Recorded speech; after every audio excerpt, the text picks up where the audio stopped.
Kalaliman ng gabi, matyagang kinakalakal ng 13 taong gulang na si Jenmar ang isang basurahan.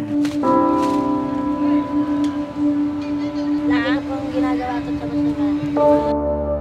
Ang pakay niya, mga gulay na itinapon pero pwede pang kainin at maibenta.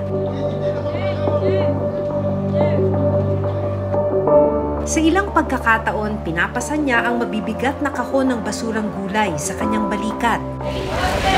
Pangalawang sako na po.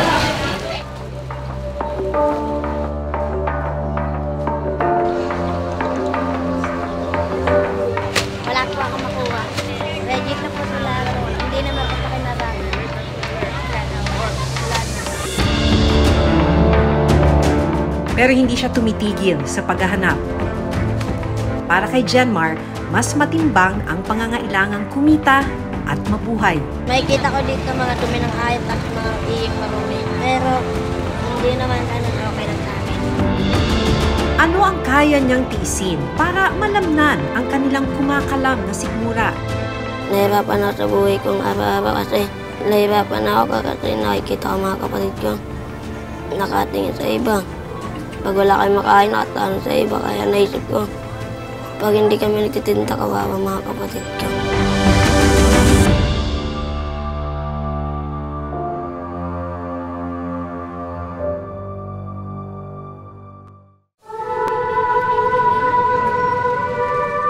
Hating gabi na, pero ngayon pa lang magsisimula ang araw ni Jenmar.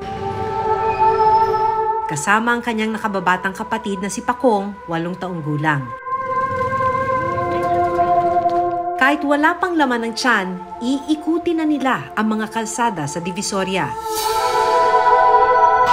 Masagasaan kayo. Gilid, gilid, gilid, gilid. Ano?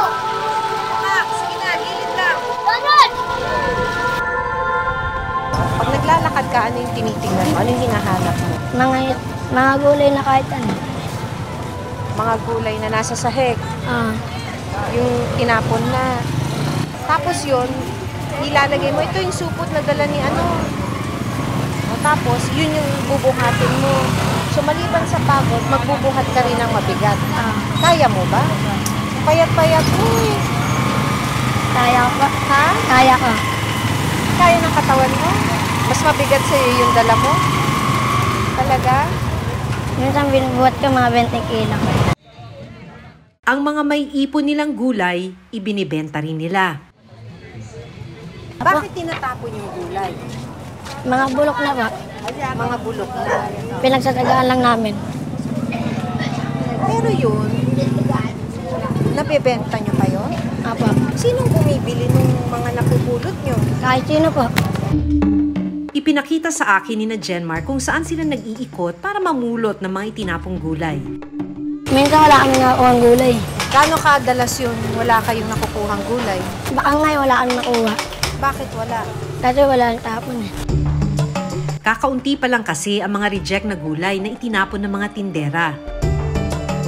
So parang yun, napagpilian na yun. Lalagay nila sa supot. Tapos tsaka itatapon. Apo. Kaya madaling araw yung ginagawa. Yun, napagpilian na nila. Pag wala kayong napulot, ano mangyayari? Wala kaming benta. Importante sa kanilang may mapulot. Ito na rin kasi ang kakainin nila para sa buong araw. Natatakot ka kanina na habang naglalakad tayo na baka wala kayong mapulot na gulay. Bakit ka may ganun takot? Kasi wala kasi pa pangkain kapatid ko sa aking baby. Gutom kami. Hindi ang sakit ng tiyan mo nun. Sanay na po ako sa ganun. Lagi bang masakit ang tiyan mo? Apo. Maliban sa masakit ang tiyan mo, ano pang masakit pagka hindi ka na nakakakain? Nakatanod kasi tayo yung mga kapatid ko eh. Nakatanod? Ano yung sabihin mo? Mga nakaratingin sa pagkain. Nakatingin sila sa pagkain, diba? Pag nakikita mo yung mga kapatid mo nakatingin sa pagkain ng iba, nasasaktan ka? Tatayo ako makita mga kapatid kong ginugutom. Habang nag-iikot kami, isang pirasong karot ang nadaanan ni na Jenmar at Pakong. Pawit nyo. Ano? Ang bilis ng mata, nakita mo agad. So ganun, pagdating sa sahig na, pinupulot nyo na. Apa. Hanggang mapuno na yung plastic. Minsan po hindi namin napupuno yan. So dito sa bagsakan ng gulay sa Divisoria, maraming mga kabataan na talagang umiikot tapos naghahanap ng mga itinapon ng gulay, maipon nila tapos ibebenta rin o kaya kakainin pagkatapos. But mostly ay maibebenta. Ito kanina pa ako tinitignan ng mga kabataan na to. Namumulot din kayo ng gulay. Ilang kayo? Mag-iisang grupo ba kayo o kanya-kanya? Kanya-kanya.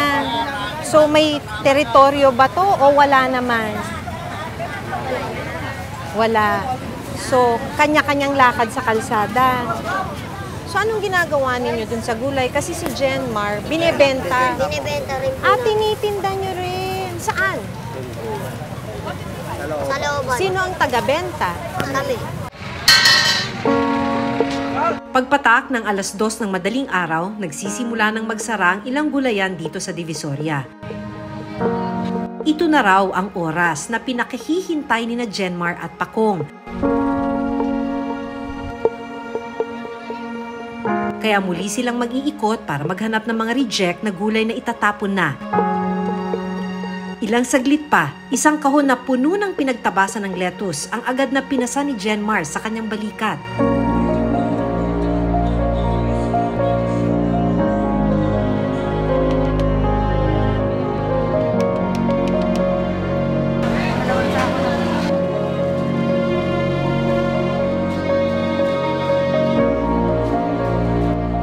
Paano mo nalalamang 20 kilos? Tinatimbang. Katimbang pa lang ng katawan. Napapaludo ako.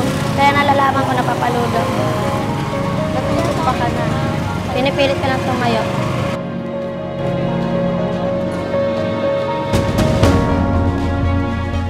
Dito na pipiliin ni Jenmar ang mga nakuhang gulay para linisin at ipagbenta. Kaya namin ayusin na lakad namin. Kailangan mabenta para maubos.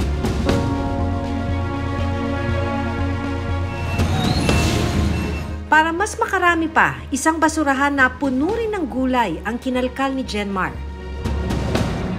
Makikita ko dito mga dumi ng ayat at mga iying marumi. Pero hindi naman ganun okay lang sa akin. Reject na po sila, hindi naman po pakinabangan. Dahil bigong makakuha ng gulay si Jenmar sa basurahan, agad siyang bumalik sa kanilang pwesto para ipagpatuloy ang pagtitinda. Mga bago pa kami uwi. Katungod po ngayon eh. Pero sana mo. Natitira wala na.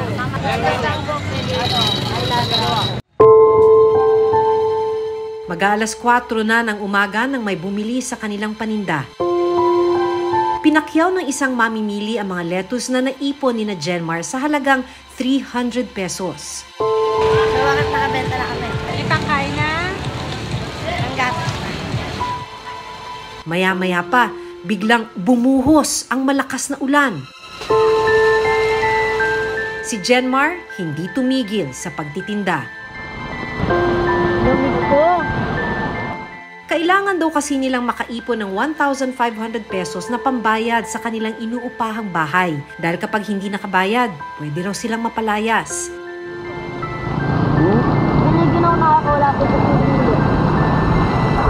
Pero hindi na kinaya ng bata ang lamig. Pansamantalang sumilong si Jenmar. Sa buong magdamag, 300 pesos lang ang kinita nila. Araw-araw, ganito umiikot ang buhay ni Jenmar. Nahirapan ako sa buhay kong araw-araw kasi nahirapan ako kasi nakikita ko mga kapatid ko nakatingin sa iba. Pag wala kami makain, nakatano sa iba. Kaya naisip ko, pag hindi kami nagtitinda, kawawa mga kapatid ko. Dahil sa trabaho, kinailangang tumigil sa pag-aaral ni Jenmar. Naisip ko na po, paano kami mabubuhay kung mag-aaral ako. Mag-aaral nga ako, kamusta ng mga kapatid ko, mga gutom. Tama na ganito ang maghanap buhay ako ng maaga para paglaki ko, sa akin lalapit lahat ng kapatid ko. Pero habang kausap namin si Jenmar, may mas malalim palang dahilan kung bakit pinipilit niyang tumulong sa pamilya. Nasamod niya, kagaya niya pang wala sa mood, di ba? 2 sa kanyang mga kapatid pala, ang binawian na ng buhay. Mahal na mahal ko kasi kapatid ko kasi may dalawa sa akin. Si JJ saka si Jerry Kajen. Si Jerry Kajen namatay. Pinanganak pa lang siya tapos yung isa naman namatay dahil sa hirap ng buhay namin. Sobrang nagdusa ako nawalin dalawang kapatid ko. Kaya pinangako sa sarili ko pag nagkaroon ulit ako ng mga kapatid, ko na lang yung paghanap buhay ko. Nakausap ko ang ina ni Jenmar at Pakong. Naawa ka ba sa mga Sobra po. Iniyakan ko na lang po. Hindi ko na lang magpapakita sa kanya pag umiyak ako ay. Mama, papa, umiyak na ako si mama. Mama, umiyak ka na naman. Ginagawa ko naman lahat na. Ano pangarap mo para sa kanya? Para sa mahalos. Ang hirap lang ng buhay. Lagi yung papos. Minsan, sakot lang po. Minsan, biglang kumain, 3 araw. Nakakasya lang po makain. Alas 10 na ng umaga nang makauwi si na Jenmar. Ang tirang kangkong mula sa kanilang paninda ang uulamin nila para sa pananghalian. Awa ng Diyos, may natira pa. Pero kadalasan, itlog, tuyo, lumisang pagula, sakto lang. Po, awa po ng Diyos yun, hindi siya mapili. Ano po, kumbaga, nakalaki na po agad ang gulay.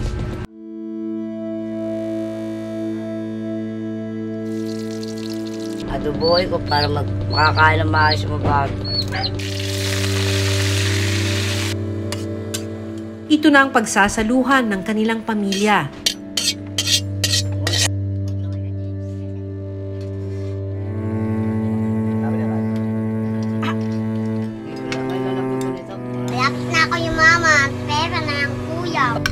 Isa lang ang pamilya ni na Jenmar sa milyon-milyong Pilipinong maituturing na food poor o yung mga pamilyang Pilipinong mababa pa sa 8,379 pesos ang kita kada buwan. Sa datos naman na inilabas ng SWS, 8.7 na milyong pamilya ang itinuturing ang sarili na food poor noong first quarter ng 2023. Sa bagong pag-aaral ng Okta Research nitong second quarter ng 2023, umabot na ng 11.3 na milyong pamilya ang itinuturing na food poor. Ito ho yung involuntary hunger. Talagang naghahanap sila ng pagkain, di sila makahanap ng pagkain na di sila makakain ng 3 meals a day. Ang hirap kasi pag sa statistics lang nakikita mo parang numero lang eh. Pero ho, may mga totoong buhay ho sa likod ng mga numero na to. At importanteng makita ng gobyerno, makita ng private sector, makita ng lipunan na maraming kailangan initiatives towards poverty alleviation. Ayon pa sa United Nations, Pilipinas ang nangunguna sa Southeast Asia sa bilang ng food insecure individual o walang sapat na access ng pagkain. Umabot ito sa 50.9 milyong individual. Kamakailan, inilunsad ng pamahalaan ang food stamp program na naglalayong magbigay ng 3,000 pesos food subsidy sa 1 milyong pinakamahirap na pamilya sa bansa. Well, ang ating pong sistema naman kasi sa DSWD na sosyopolitan, talagang we will provide assistance, we will provide innovation sa ating mga programa to address the plight ng ating mga food poor. Hindi lang po yung pagbibigay ng tulong but then also to empower them para makawala dun sa poverty, para makawala dun sa food poor status natin. Yun po yung ginagawa ng ating programa. Pagkagat ng dilim, balik sa pamumulot ang magkapatid. Pero para hindi na muna magtrabaho ang magkapatid na Jenmar at Pakong, isang simpleng regalo ang iniwan namin sa pamilya nila. 2 sakong bigas, grocery, sapat para sa 1 buwan. May gatag para kay baby ko.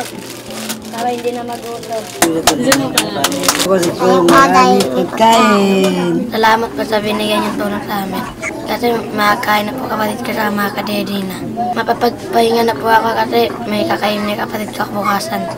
Binigyan din namin sila ng supply ng vitamins para makatulong sa kanilang kalusugan. May vitamins na tayo ko, ma'am. Tataba na tayo, tapos lulusog na din tayo. Hanggat hindi nasusolusyonan ang gutom sa bansa, wala ring kasiguraduhan kung kailan sila titigil sa pamumulot ng basurang pagkain.